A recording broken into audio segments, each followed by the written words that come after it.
right. Hello, everyone. It is noon, so I think we are going to get started. I see a lot of people joining in right now. Thank you again for being here with us today on this rainy Wednesday. We are, for our most recent installment of our quarterly Human Trafficking Prevention Project webinar series. My name is Heather Hyman, and I'm the project manager of the Human Trafficking Prevention Project at Maryland Volunteer Lawyer Service. And I'm here with my colleagues, the director of the Human Trafficking Prevention Project, Jessica Emerson. Good morning, everybody. As well as our special guest presenter today, Chris Sweeney, who manages MVLS's Workforce Development Program. Good morning, everyone. Nice to be here. So I think we're going to jump in because we have a lot of interesting things to cover today. This webinar is being recorded, and we will be putting a PDF of the slides up on the HTPP website afterwards. So don't worry about frantically taking notes. You'll be able to access all of this information later. And the webinar is going to be in two parts. First, I'm going to give it to Jess to talk a little bit about expungement and some of the changes that are occurring in expungement law here in Maryland.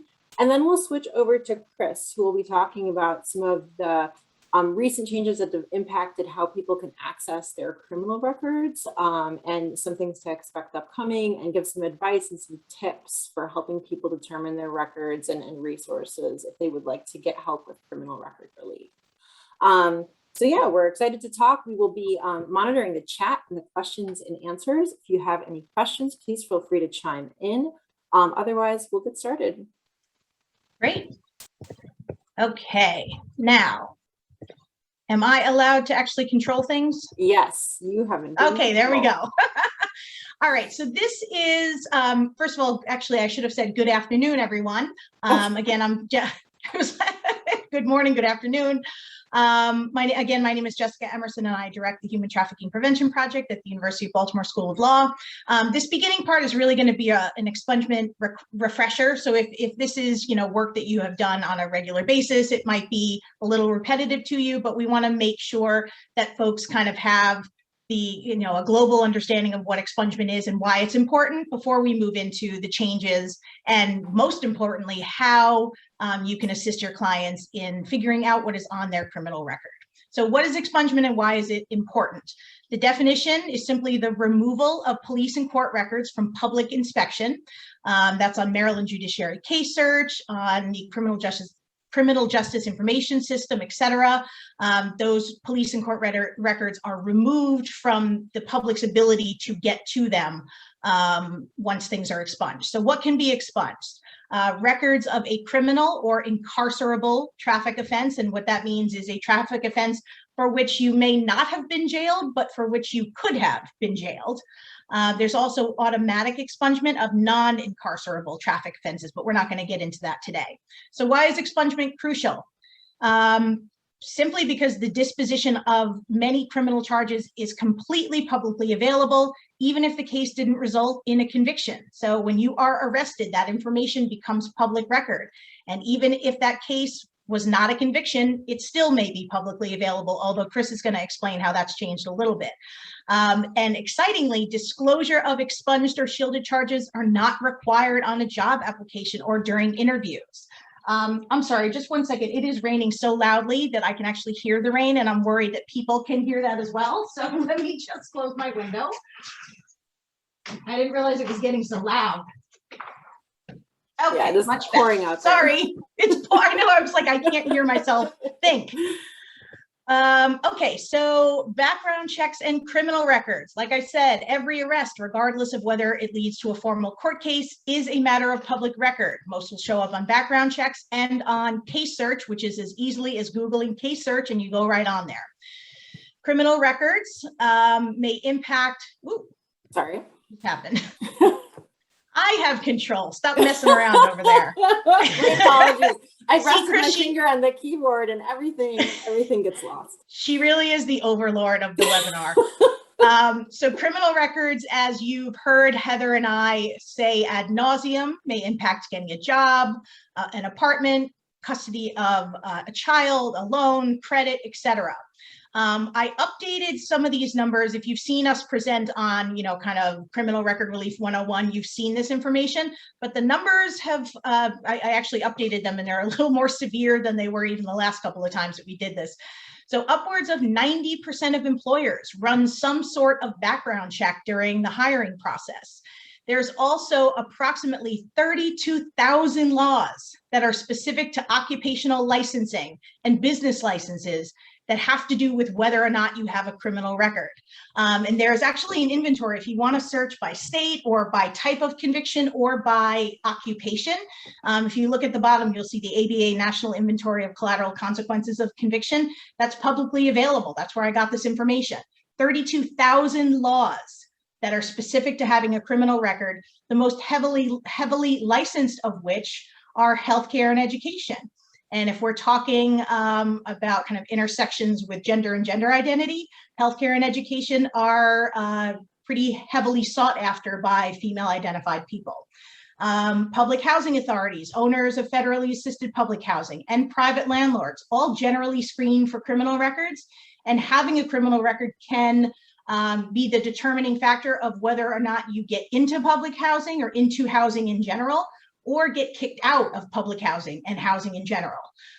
Criminal records also factor into child custody and visitation, into immigration, into benefits, and just again, this is all people, right? This is anyone with a criminal record, but we want to make sure, since we know who our audience is, that we refocus on survivors of trafficking. Having a criminal record and having it impact all of these things greatly impacts a survivor's ability to heal and to avoid continued exploitation, right? Because if folks can't get safe housing, if they can't get employment in the, the mainstream economy, the underground economy ain't going nowhere. And they're always going to be able to go back to that, which is where, wisely, exploiters are lurking to try to take advantage of people's vulnerabilities. And Jess, before you jump to the next slide, Yes. just Whoa. I mean, sorry. It's interesting. I mean, in the 3 years I've worked with HTPP, we've seen this in some other very insidious ways, how criminal records can impact survivors. I just wanted to share one anecdote for all the advocates that are watching. I've been working with a survivor who wasn't able to go on any field trips or volunteer at her child's school because of her criminal record, because here in Baltimore City, and I'm sure at other school districts throughout the state, you have to go and get a background check done and get your fingerprints taken before you can go and volunteer in the school. And so there's such a myriad of ways that these criminal records can impact survivors and anyone else that has one. And sometimes it's not even something like employment or housing. It's just the ability to participate in activities with their kids. So we all need to be on the lookout for this. Yeah, the ability to participate fully in your own life. And those of you who know me know that I believe that no one should have this much of an impact on them being able to live their lives. But based on criminal records alone, but for survivors, this is just a double whammy, and it shows how the criminal legal system and the things that are associated with the criminal legal system continue to victimize survivors long after their trafficking situation has ended. All right, so what can be expunged and what are the waiting periods? Just giving you kind of a general background on this. Obviously, we wouldn't necessarily force you to do these calculations yourselves, but just so that you're generally aware of what the waiting periods are for all non-convictions, right? So cases that result in a dismissal, which is when the judge dismisses the case, and an acquittal, which is a finding of not guilty. An acquittal, finding of not guilty, nol pros, are eligible to be expunged immediately. Okay, those are eligible to be expunged the second the judge's gavel goes down. However, if you're filing within 3 years of the closing of the case, the petitioner would also need to sign a waiver of liability stating that they won't sue the police department and associated entities relating to that arrest in particular. For STETS, you have to wait 3 solid years after, again, the closing of the case. And for probation before judgment, there is a 3-year waiting period, or completion of the probation, whichever is longer. So if there's no necessarily any probation time, that 3-year waiting period starts the moment that the judge's gavel goes down. But if they have a year's worth of probation, that 3-year waiting period does not begin until that probation is complete. There's also a little caveat with PBJs. If there is a subsequent conviction within 3 years of the entry of the PBJ is no longer eligible for expungement unless and until that subsequent conviction is. And then just generally speaking, PBJs for DUIs cannot be expunged under any circumstances. Adult criminal charges that were transferred to juvenile court, those are immediately expungible. Convictions for nuisance crimes, and again, I sound like a broken record. I like to put that in quotations because you'll notice that urinating in public, panhandling, drinking alcohol in public, vagrancy, loitering, using transit without payment, sleeping in public. Many of these things are things that people who are experiencing homelessness need to do to live. And calling them a nuisance crime is an indication that the individual who came up with that name finds people who are experiencing homelessness to be a nuisance rather than someone who deserves support and assistance. So that's just my little soapbox. But generally speaking, these quote unquote nuisance crimes, you can file for expungement 3 years after conviction or the end of the sentence, whichever is longer. If there is a finding of someone being not criminally responsible for trespass, for telephone misuse, or disturbing the peace, those are immediately expungible. And convictions for crimes that are no longer a crime are immediately expungible. Now, this stemmed from the steps that the state has taken over the last 5-6 years to slowly decriminalize small amounts of marijuana. And so that essentially possession of a small amount of marijuana was decriminalized. It was considered a crime that was no longer a crime. And then we have kind of moved from there to include things like consensual sodomy, gaming, cards and dice, public consumption, open container, possession of a revoked or canceled or suspended license. Those things are immediately expungible. And all convictions for marijuana possession are now expungible 4 years from the date of conviction or completion of the sentence, including probation. Okay. Oh, go ahead. I see there's a note in the chat. Someone put some important information about if you're helping someone get expungements who does not have stable status here in the United States, noting that you need to get certified copies of the entire file associated with the charges, the convictions, and the expungement proceedings. And that's a note that we're going to bring up later because it is a more complicated endeavor with certain risks and considerations if the individual doesn't have stable status. And so we very much encourage people to consult with an immigration attorney. I was going to say the one thing that I disagree with about that is that if you decide to expunge their record, if you decide to expunge their record, consult an immigration attorney. Don't act without speaking with an immigration attorney first. That's the only thing that I disagree with about that. I'm not following any directions unless they're given to me by an immigration attorney.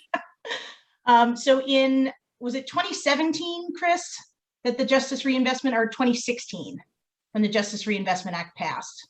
Because I think it was 2017. And then a year later, a provision of the Justice Reinvestment Act went into effect that made a whole host of convictions eligible for expungement.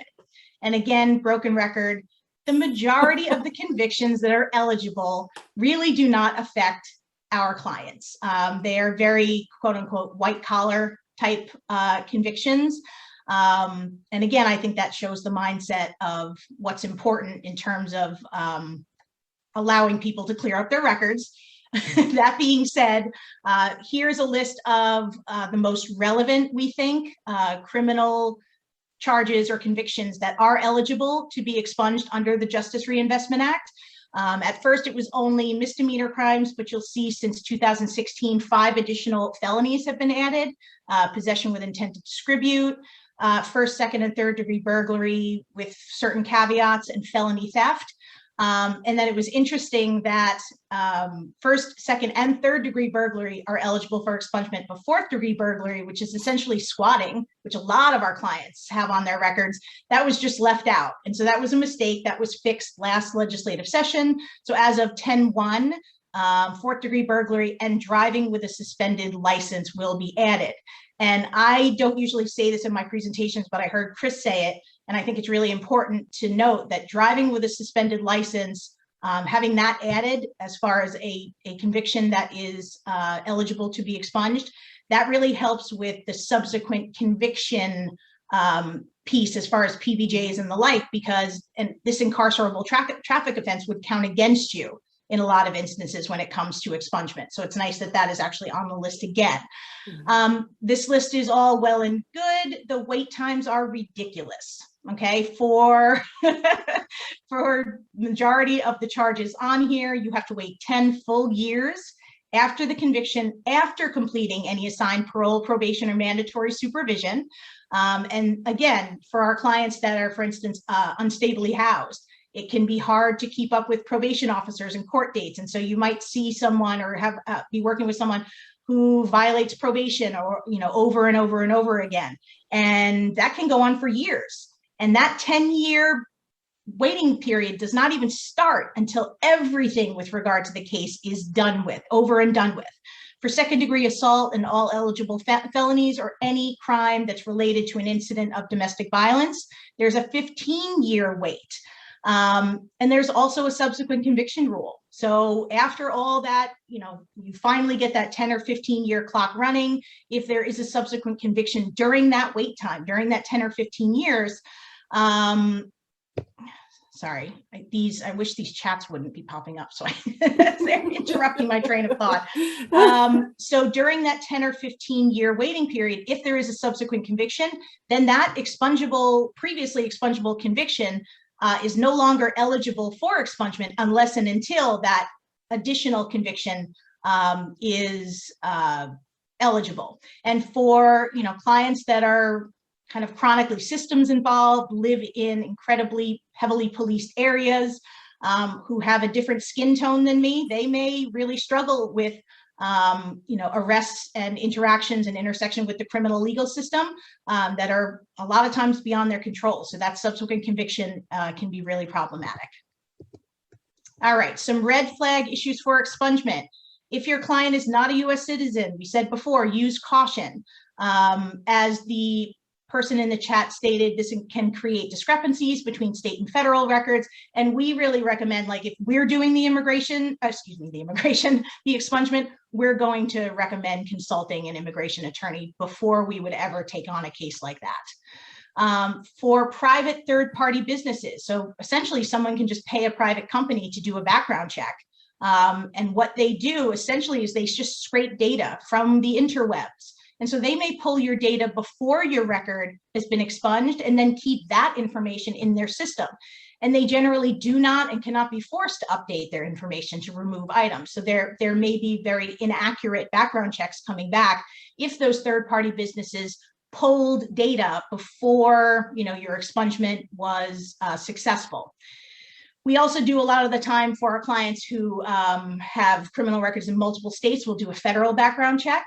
And those can be inaccurate as well. They can contain cases that are expunged at the state level, as well as other inaccurate information, because the federal database gets filled in by the states. And if the states contribute inaccurate information, then the federal database, the federal background check can be inaccurate as well.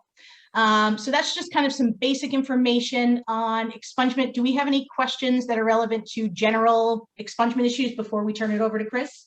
Yeah, there was one, and it was answered by Chris. One of our participants was asking if there's any subsequent conviction, or does it have to be a subsequent conviction of the same type of offense that can invoke that rule where it kicks anything at all down? Yeah, and that's the problem. Like, we've worked with clients. I mean, I've worked with clients that have had their potential to expunge cases has been kicked back by 30 years sometimes since the initial offense, because they keep, 6 years will go by, 7 years will go by, and then they're arrested and convicted of something else, and it just keeps piling up.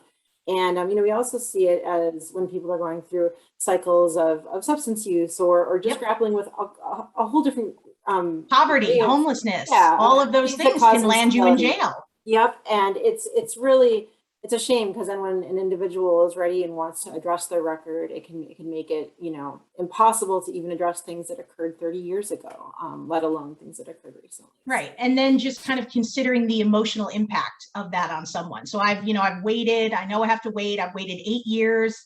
I'm suddenly experiencing a period of homelessness and I get busted for for vagrancy or for sleeping in an abandoned building. And now all of the time that I spent is for naught, essentially, with regard to expungement and how, what is the impact on someone emotionally at, having had an experience like that, especially a survivor who is seeking to escape perhaps a conviction that they were forced to engage in, criminal activity they were forced to engage in. We have one more question. I'll just throw it out to my colleagues. Is if the credit reporting agency continues to report information after a consumer notifies them that a record has been expunged, could that be a violation of the Fair Credit Reporting Act? That's a question for Amy, and we can follow up. That's a question for one of our consumer attorneys. Chris, do you know? Yeah, that's very different than a background check company not doing their due diligence. As far as a credit reporting agency, I don't know, unless you do, Chris. I don't know for sure if reporting the existence of the case would be a violation. One thing that I would add is that there could be a difference between the credit reporting agency reporting a debt that resulted from the case, such as a fine that went to like a central collections agency, gotcha, or a restitution judgment. And those debts are often separate cases from the criminal case. So the criminal case getting expunged, there could be a restitution judgment that is a separate civil matter that could still show up in that context. No, that makes sense. And I think that goes to the second point on this slide, that there's lots of different agencies that are scraping data.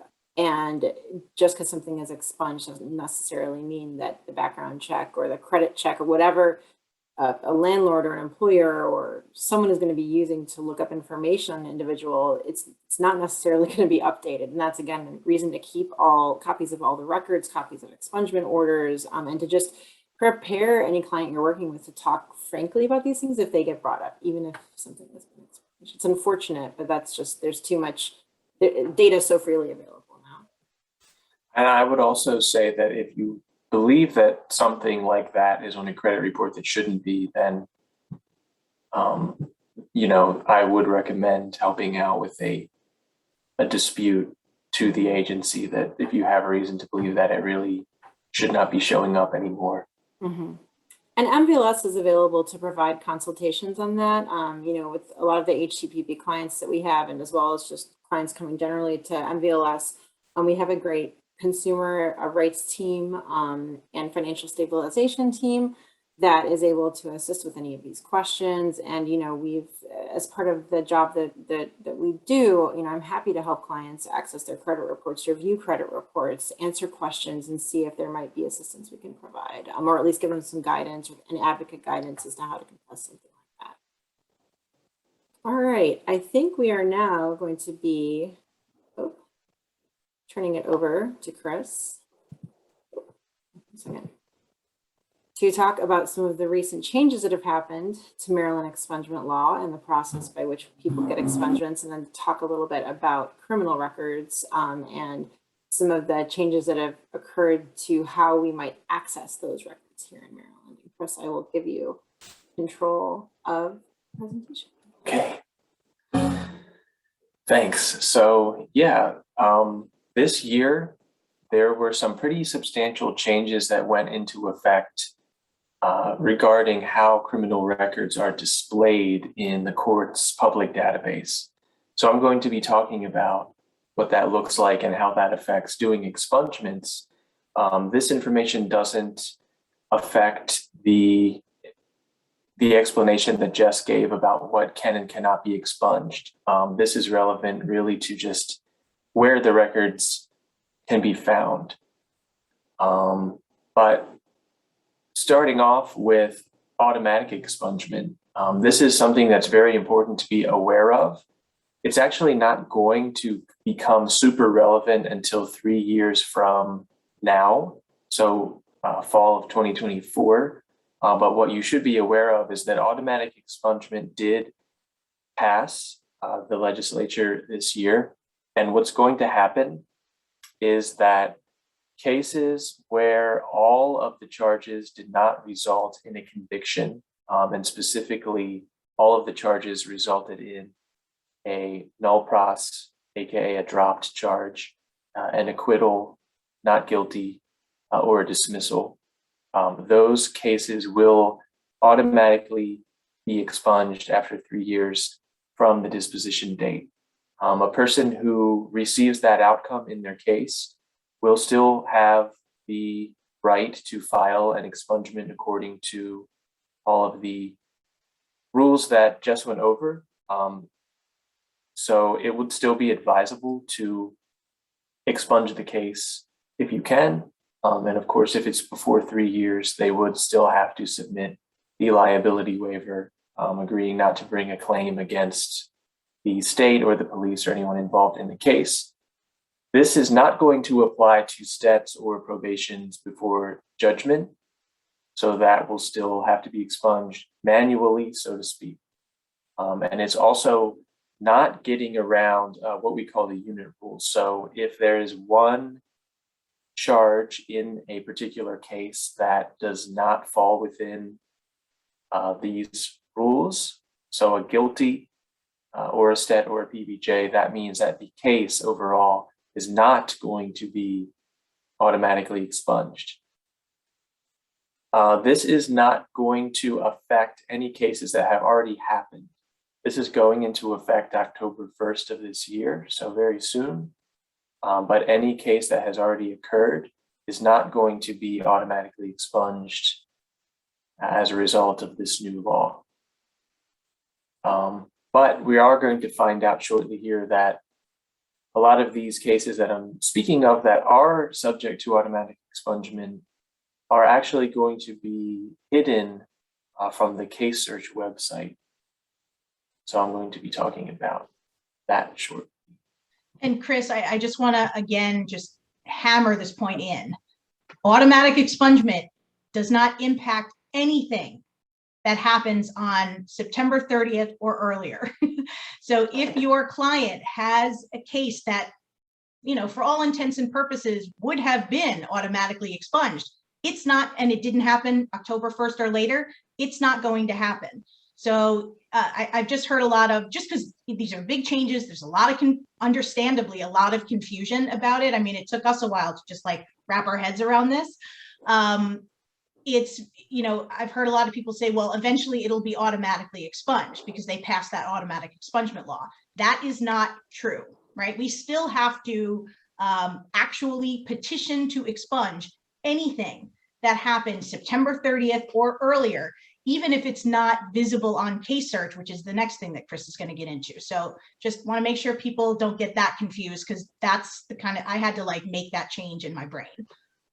Yeah, absolutely. Thanks. So talking about Maryland Judiciary Case Search, this is the website that attorneys have traditionally used, that really just anyone who wanted to look at their own case may have used or be familiar with, or anyone who has helped out anyone with searching for public records. This is kind of the first stop in looking up someone's cases online, and this has been just the court's website there to house public records. It's searchable by name. It's pretty easy to sort by case type, date of birth, and it's still going to be a pretty helpful tool in finding cases on someone's records, because there are still going to be plenty of records out there with convictions, stats, BBJs. It is noteworthy that there can be incorrect information on case search. If someone does not have a super common name, there are often misspellings. There could be typos in dates of birth where there's one character off. There can be missing information even before this new law went into effect. So it's important to recognize that an in-depth search on case search may require being aware of possible common misspellings or looking at dates of birth that are very similar to the person who you're looking for. And just to, if I can just complain about one thing, because I love to do that. The thing about case search that annoys me the most is that I just started working with a new client who has like 14 AKAs, like also known as, because they put an E on the end of her last name in one and they didn't in another. They used her middle name in one and not the other. They put an E on the end of her middle name in one and not the other. And so it looks like to the untrained eye that she has 14 different AKAs, and that's really shady. And that's just one of the many things that annoys me about case search. Yeah. Yeah, I mean, that's a really important point and something that I've been told by the state's attorney's office is that even if an AKA goes into the system by accident, like the clerk entering the information typed the person's middle name as their first name, that just becomes like permanently attached to the person. So if they have another arrest, it just keeps coming up and they're kind of stuck with that. So talking about what case search is going to look like going forward, this is something that has actually already went into effect. Usually new legislation goes into effect on October 1st. This is something that actually went into effect pretty much immediately earlier in the spring. And what is happening is that any case that any criminal charge that resulted in a dismissal, a not guilty, or a null pros is being hidden from Maryland Case Search. So this is not just cases where all of the charges resulted in that, but it is actually also being applied to individual charges. So kind of the genesis of this was an attempt to kind of get around the unit rule, where a lot of people advocating for those who have criminal records have expressed that it's somewhat unfair to have a number of charges displayed on case search. Even if something resulted in a guilty, there could be charges that look a lot worse that were completely dropped or even found not guilty that are still showing up. So this is kind of one way of getting around that level of criminal records being found. However, it's important to note that these charges or entire cases that are disappearing from the case search website are not being expunged. So in a legal sense, they still completely exist. They are still 100% a matter of public record. They can still be accessed through background checks like fingerprints or third-party private background check companies or records requests through the courts. And we're going to be getting into where else these records can be found as we move forward. So as an example of what case search would look like before and after this went into effect, this is an example of multiple cases on a person's record and what a case search results list look like before and after. So you can see on the left that represents 3 separate criminal cases. And in case X and Y, all of the charges were null prossed. So because there were only one charge in each of those cases, that means all of the charges are affected by this new law. So the entire case is hidden from Maryland Case Search, and then remaining only is the one case where there was a conviction.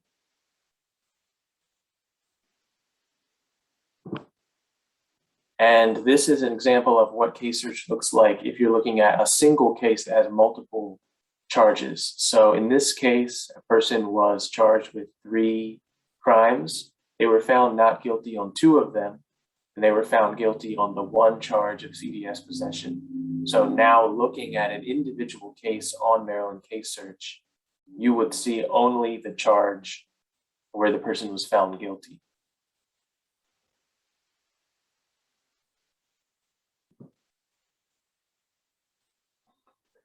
So again, there are a number of substantial benefits, especially to people who actually are affected by having these records as a result of these charges and entire cases being hidden from case search. It can make it a lot harder for an employer or landlord or really just anyone to find out about these charges. And obviously many people in attendance know that there can be a number of charges on a person's record that can look daunting, can look negative, but they could not have even been a guilty. There can be certain charges that sound, just by what they're called, a lot worse than they really are, and it can create an impression of someone. So those are often going to be no longer accessible on case search. And then those cases that were affected by the unit rule, where say someone had 10 charges and was only convicted of 1, and maybe they were convicted of something small like trespassing, and they were not convicted of something that sounds violent or just less desirable to have on your record. That's the sort of thing that also would be hidden from case search if there wasn't a conviction. Chris, Chris, one of the, I actually just have been working with a survivor for a long time and had exactly the kind of experience that you described. She was found in a house where there was a lot of drug activity, where there were guns, where and they threw everything but the kitchen sink at everyone there. And so there's long guns, shotguns, all kinds of things, that she was charged with: drug possession, possession with intent to distribute, manufacturing. And she actually only got a PBJ on a drug possession, right? So it's not even there's a conviction there. And as a long story short, that 3-year subsequent conviction rule kicked in. So we actually can't right now expunge that PBJ, or at least right now we can't. But that unit of charges looked horrible. And she just was there. And it was actually her trafficker's, kind of stash house. And, she feels a lot more comfortable with people potentially looking her up and seeing just this PBJ for drug possession than she did with this whole host of, I think it was 14 different charges. So that's been really helpful to her. I've had similar occasions too. There was a client that I was reviewing their record with, and they got into an altercation and they ended up being charged with assault, but also attempted murder. And they weren't found guilty of those things, but having that, they identified that as an incredibly huge barrier, because they just see that charge. They don't look down to the disposition. They don't want any further information. It's a snap judgment about the individual's character. And so that's a definite benefit. But again, unfortunately, it's not completely gone. It's just hidden on one database. But it's better than having it available to the entire public. Very true. Harm reduction. Yes. Harm reduction. Slow steps. Absolutely. And I think that, right, the people who are directly affected by having records are benefiting a lot from this. The challenges are really kind of going to be on the part of advocates or attorneys who represent people for expungement. There's just going to be a bit more work to be done to actually find the records and expunge them. So to emphasize again, the cases that are being hidden from case search are not being expunged. They're just being removed from that particular site. They would still exist in a fingerprint database. They would still exist completely in court records, and they would even exist on other versions of case search, which I'll talk about shortly. For counties in Maryland that use electronic filing, there is actually a separate case search. So those cases would still appear in there because it's not Maryland Judiciary Case Search, which is the only website affected by this law. So a person who has their cases hidden from case search should still be aware that if they went for a job that required a fingerprint check, there could be things showing up on there that they might have thought were gone because they're not on case search, but they haven't actually been formally expunged, which is going to require a legal filing until automatic expungement goes into effect.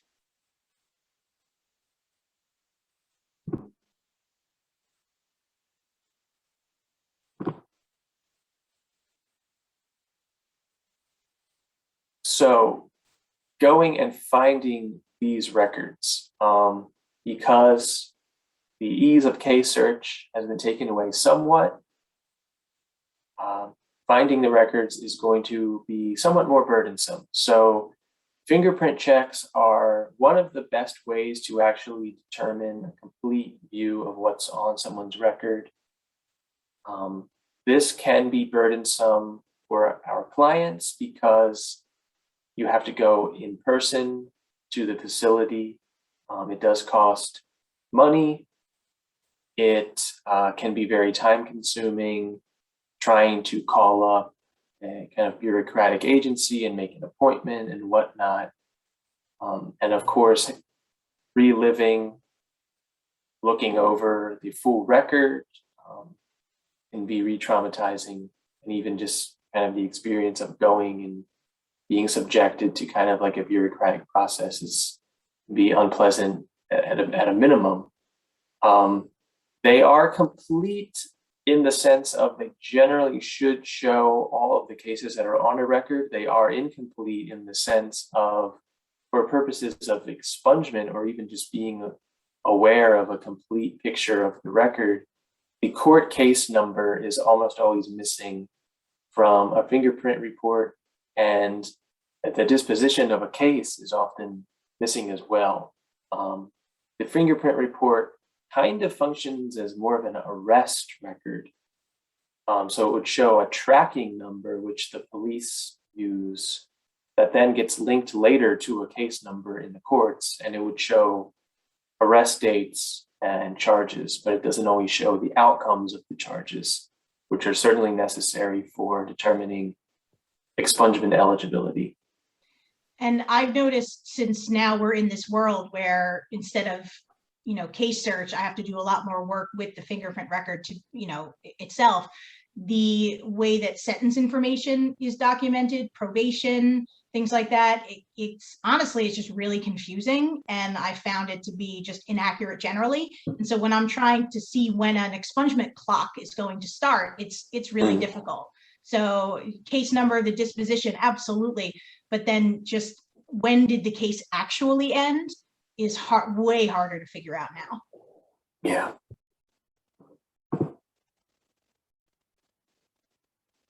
Okay, so this slide is kind of a little quiz or examples of pretty much all of the things that we've been discussing so far.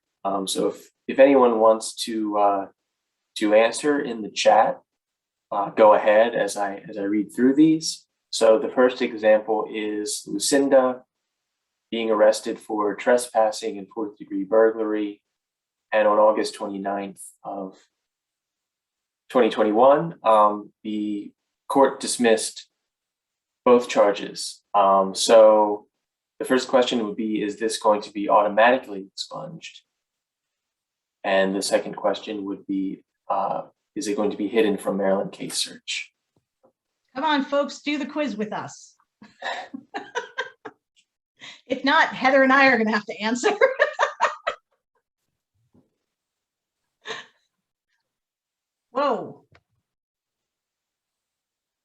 Wrong direction.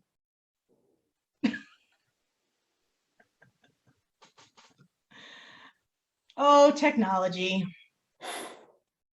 We've only been doing this for 18 to 20 months. You'd think we'd have this down by now. Nobody Okay, guessed? so I suppose I'll give away the answer to number one, which would be that the case will not be subject to automatic expungement because it didn't occurred before October 1st of this year. But it will be hidden from Maryland Case Search because all of the charges were dismissed. My apologies for the earlier. I was trying to unmute myself, and apparently that jumped us completely out of the PowerPoint. Fun with Zoom. I wanted to answer, Chris, just so you know. I wanted to play with it. All right, give us the next one, Chris. Heather's got Monica's answer. Okay, so the next example is Monica was arrested for second-degree assault and was found not guilty on October 3rd, 2021. All right, so since that is past October 1st, that should be eligible for automatic expungement since it was a not guilty. And also that charge should be shielded once the final disposition is entered. That actually leads me to an interesting question. Do you have any idea when that shielding would happen, like what the time frame is post final disposition in a case? Guess we're just going to have to see. I think it's right away. It should happen immediately. I mean, Yeah, for current cases, Yeah. rather, we know that retroactively they went back and shielded, but for like a case that ends today, I think it's immediate. We'll keep everyone posted as we see these cases happening.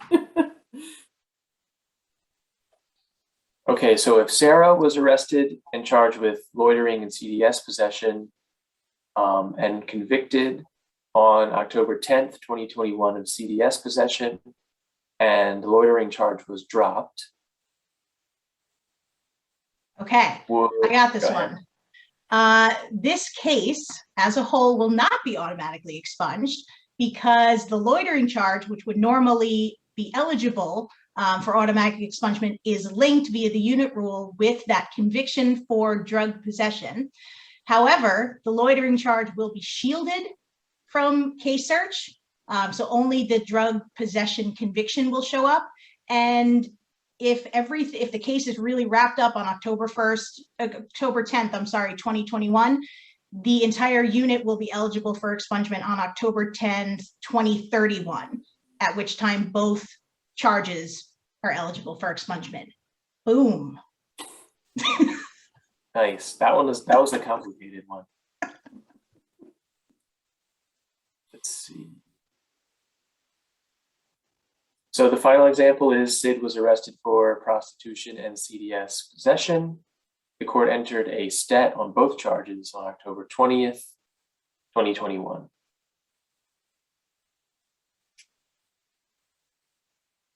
And I can give away the answer if I can take a turn. Okay. So there's a stat on both charges, and stats are not being subject to automatic expungement. So that would remain on Sid's record permanently unless an expungement were to be filed. And it will also not be hidden from Maryland Case Search because it is not a null pros, acquittal, or dismissal. But it will be eventually eligible for expungement in 2024. Correct. So I'm going to go through kind of what the steps that we've outlined in order to expunge cases and find records in light of these items disappearing from Maryland Case Search. We still recommend beginning on Maryland Case Search.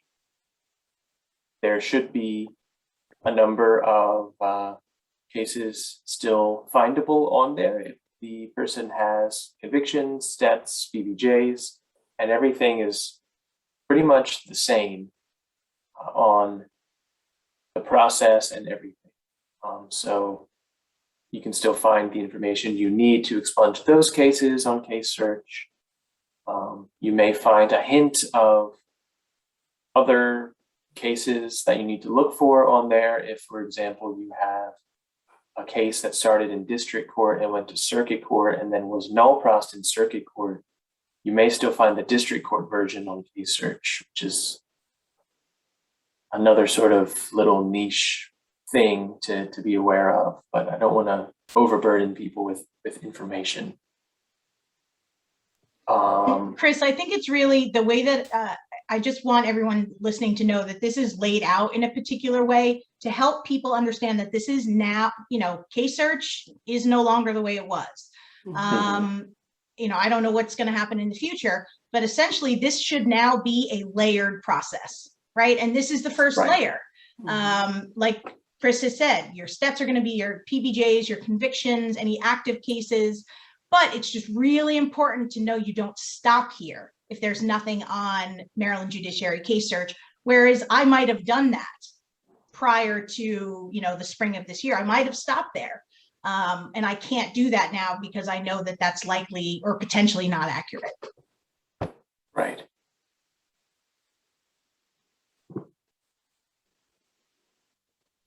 So the next layer is going to be the fingerprint report, which is commonly called a CJIS report, standing for Criminal Justice Information System. I kind of went over what a fingerprint report contains and some of the pros and cons of obtaining that. Again, it is burdensome. MVLS is not making it an absolute requirement for expungement, but because of the burden to clients, but it is going to be helpful if you are able to suggest to a client that this be obtained. The main office is located on Reisterstown Road in the northwest corner of the city, somewhat near the Wabash Courthouse, I believe. And there is a fee required. But this is just kind of another layer to the process of kind of coming in at all angles and trying to find records anywhere that they might be found. And a quick note with regards to both the CJIS report and an FBI background check, which Chris will talk about. As there are fees to get these records, well, generally MVLS does not have funds to give clients to for them to go get their records. We do have some money through the HTPP project. So there is an option for all the advocates working with survivors or with anti-trafficking programs or working with individuals who are put at higher risk of future exploitation. If they need assistance, financial assistance with getting their fingerprints, that's a service that we can potentially provide. I'm happy to talk to people on the side about that later. So the FBI background check is, of course, going to be nationwide. It can be helpful if your client may have items showing up that occurred in other states.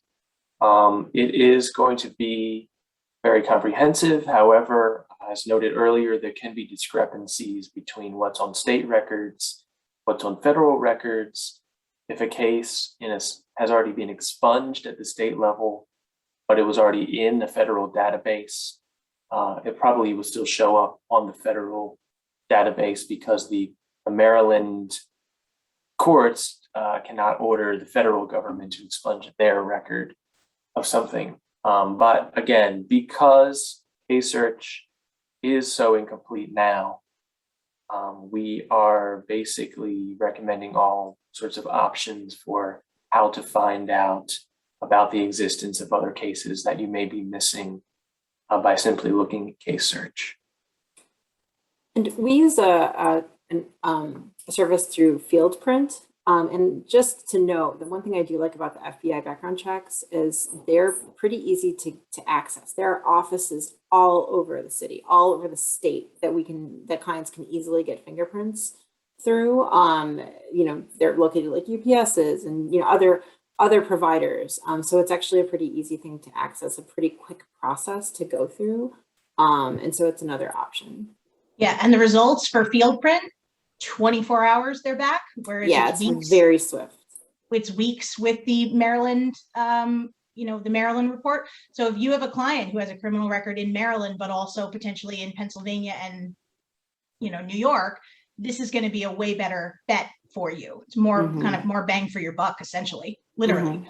Or if the client just doesn't remember. I mean, I've had Yeah. clients that, they don't recall they were being trafficked. They're not sure exactly where incidents happened. And so this is a great way to get a comprehensive look at anything.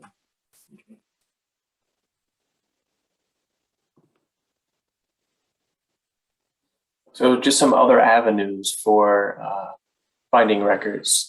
As I mentioned, there are the court case files are still going to be complete until an expungement actually is granted. A person could go to the actual physical courthouse and request a record. This is probably the most burdensome option on the list. It can be hard to even figure out which courthouse location you want to go to in different counties.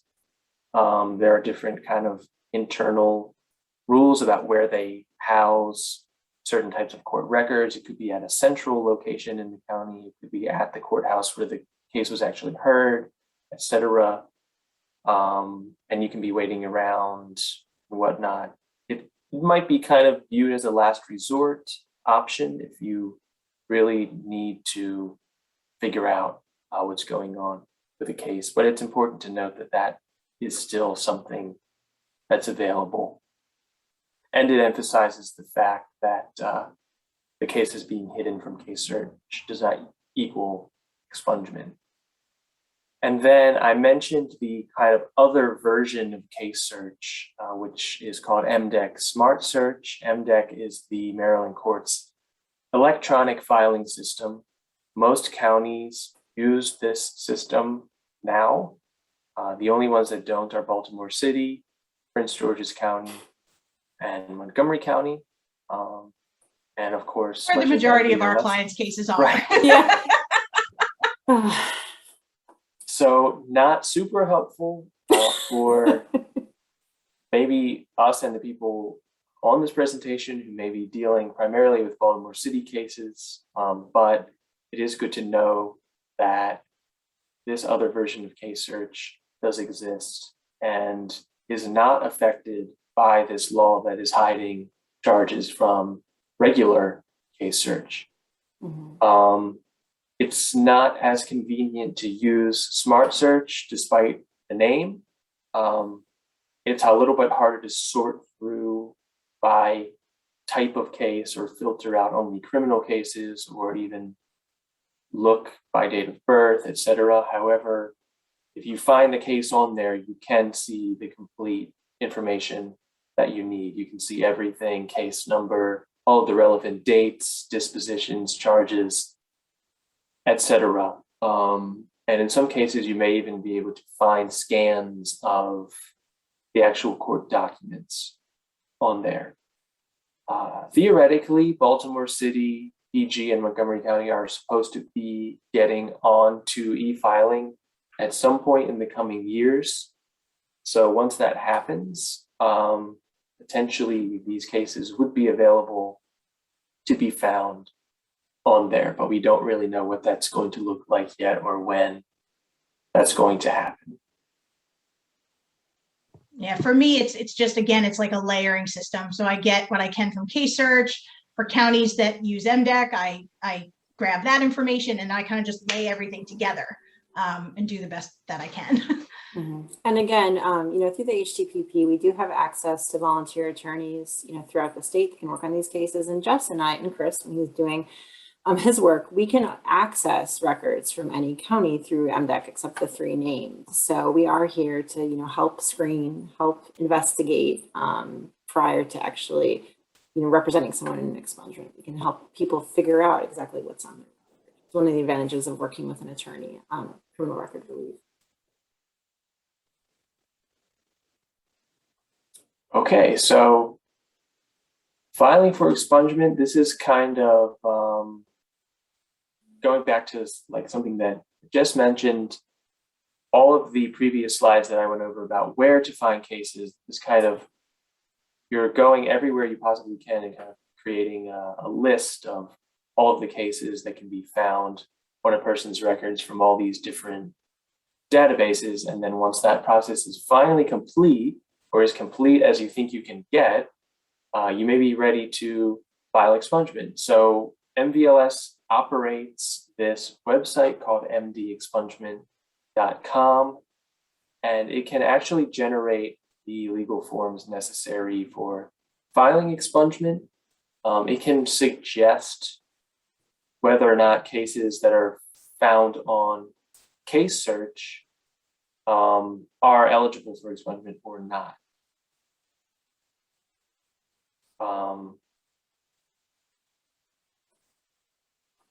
So I like to think of MD expungement as more of a tool to generate court forms. It's not necessarily performing legal analysis, of course, because it is a computer program. It can kind of suggest whether or not something is eligible for expungement. It is important to note that this tool is pretty much at this point going to only work on the cases that are still appearing on Maryland Judiciary Case Search. Expungements are free to file if it's a case where there was no conviction.